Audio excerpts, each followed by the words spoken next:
Welcome everyone, Jeff ArizonaHotHomestead. In this video and the next few videos I'll put together a little playlist. And the reason why I've done this is because I've been out here for like 8 years now, 8+ years. And so I did a playlist for every single year, but I did everything on there, like I put everything in there. And I got thinking, that's just a lot of boring stuff you guys don't want to see. So what I thought of was, let's put together the top videos by viewers like you over the first 5 years. So I put together this playlist, and this is just one of those videos. I may have modified it slightly, but basically it's just a copy of that other video. So if you've already seen it, so be it. If you're new to my channel, welcome aboard. And don't forget to subscribe, like, share, hit that little bell thing, all that good stuff. Basically, I'm building an off-grid homestead, and haven't got to the good stuff yet. I'm still just building it with these two hands, and just a little bit of help from time to time with some family and friends. And man, it's a lot of work, but it sure is pleasurable. So stay tuned. This is one of those videos. The best of the first 5 years. Welcome to ArizonaHotHomestead. This is Jeff Homestead again. I'm going to do this video on just the container itself, and to give you a little closer look at it, and explain a little bit of why I even went with a container. Obviously, do subscribe, and hateful, negative comments, I'm going to just ignore you. So anyhow, as you can tell, it sits on some rock. These are just some basic cinders that are really inexpensive here in Arizona. I did the best I could as far as leveling it. And when I leveled it, it slopes a little bit, that being the high side, and the door being the low side, which is fine. Slopes a couple inches. It's not going to kill anything. I just got to remember when I do my shelves that I have some kind of slope to it. When I did this container, I had it painted. It was a different color to begin with. When I had it painted, it was during the winter. It was in December. And the place that did it said that temperatures had to be above 50 degrees, and they paint them outside, and normally in Arizona in the winter that's just fine. However, when I ordered it, it just so happened to be a little colder, and it rained previously, so there was fog in the air, and that affected the paint. So he repainted it and for me, and you can still see some of the markings. I don't know how well you can see it, but there were, you can kind of maybe see a little bit of the speckle stuff that's in the paint.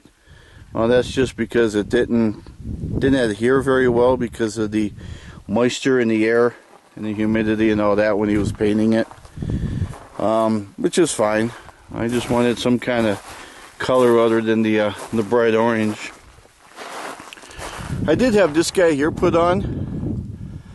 That was only just another $100 or so. I had that put on because, like I said, in Arizona, even in this high desert, it's going to get 90-95 degrees, and this is a tin can basically, so it's like an oven. So I was concerned that it might get hot, and I figured, gee, if I had one of these, the heat would just go right through it, so I'll be fine. It was kind of interesting because of the way that the container has these ripples in the sides here for strength. Well, this is a standard roofing whirlybird, and it doesn't fit evenly, so he had to fill it in with that expansion foam. And with that expansion foam, well, it pokes out unless he puts some quality duct tape on. Duct tape fixes everything. Problem is, that sheet metal is a little bit on the oily side, so it didn't adhere to it very well. Plus, when he installed it, it was very windy out. So that's not going to harm it. I could have cut it off, but I'm too lazy, so it's not hurting anything. I'll let it be.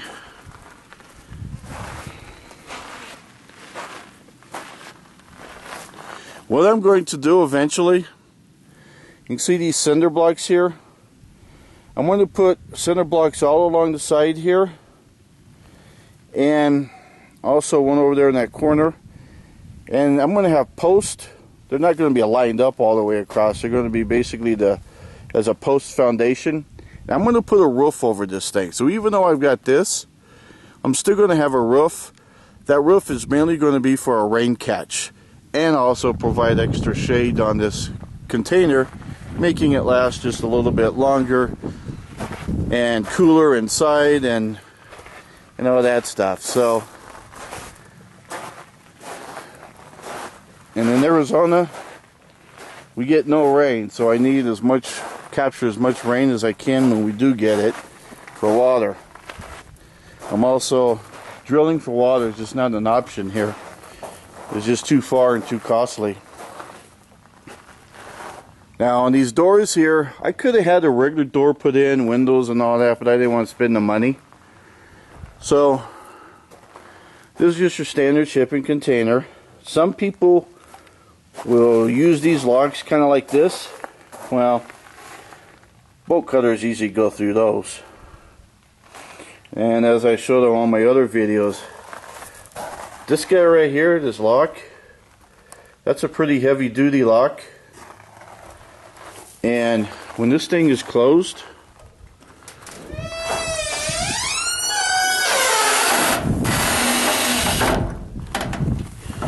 when this thing is completely closed, and those guys there are latched, this lock here, you only see like that much. Where am I at? Like that much of the lock. So you can't reach it by bolt cutters because there's practically no way around, and so the best way is to cut into this thing. I forget what kind of gauge this is, but it's a pretty thick stuff, and if someone's willing to cut into it, doesn't matter what kind of lock I use, they're going to get into it. This is the color of the outside before it was painted. So as you can tell, this looks so much better than that. Besides, that kind of sticks out like a sore thumb. At least the brown kind of blends in. Now going on the inside, obviously the change in sunlight to dark, we'll see how well this captures it. Looks like it might be doing okay. There were these little hooks here which are kind of cool. Not all of them have them. Sometimes they break off. But like I got one, where is it? Right there. Another one there, and etc. So those hooks are kind of nice if you want to use them for your container about strapping stuff down. This guy here, that's supposed to be a vent. And so, in theory, you have a vent up front, and then you got your, where is it at? There it is. The whirlybird in the back. And so, in the perfect world, it draws air from the front to the back. Well, we got a lot of junk in here so far. Some of those are all free stuff. Here's one of my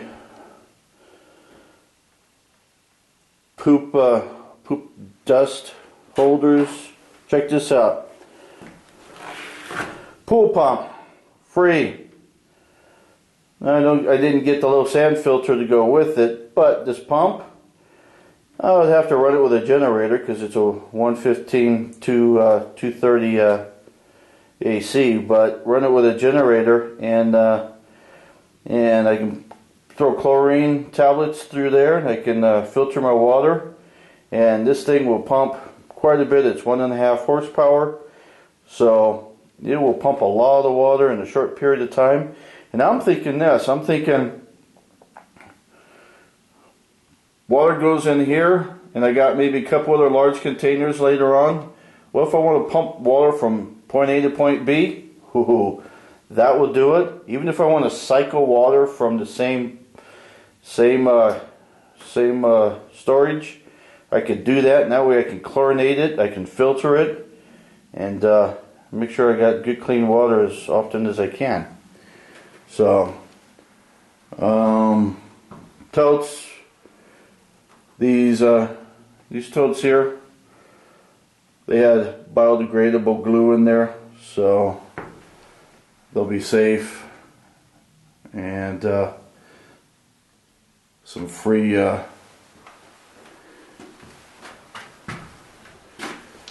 what do you call them? Wooden crates, pallets. Here's my other guys here, the ones I only got for a couple bucks each. Look at that, beer bottle, beer cans, trash. They all have lids. That way I can make sure that I don't make a mess of my place. But this is the inside. Right now it's all just junk storage. Eventually there'll be here's some free doors I found. I'll use eventually. And what I'll end up doing is building some shelves in here, building a workbench, and this being next door to where I'm going to be parking is going to pretty much be more or less a workshop. And on these shipping containers, price per square feet compared to some of those portable buildings, it's a little bit more, but when you're locking it, it's a lot more secure on locking it than it would be some of those portable buildings. So just got to make sure that in these holes here that critters like to dig and get underneath, and so I've got to find a way to patch that hole and keep critters from crawling inside and all that. And so anyhow, that's my shipping container, and this is a 20-footer, 8 by 8 by 20, and they say when it's delivered the truck needs right around 3 times the length in order to drop it off, and it comes on a flatbed and they just slide it right off. So this is Jeff Homestead with ArizonaHotHomestead or ArizonaHotHomestead.com, and thanks for viewing my channel, my videos. Do subscribe and make some comments, do some liking. Maybe I'll subscribe back as well, and together we can learn and grow and have a little fun. And thanks for watching, everyone. Hopefully you hit that subscribe button and that you share the video and do the bell and all that good stuff. Hopefully you liked the video. This here was a number of videos in what I'm in a playlist that I'm calling the best of the first 5 years, based on viewers. So the ones that have got the most views, those are the ones that I put in this playlist. And hope you enjoyed it, and guess I'll see you guys on the next video. See you, bye, have fun.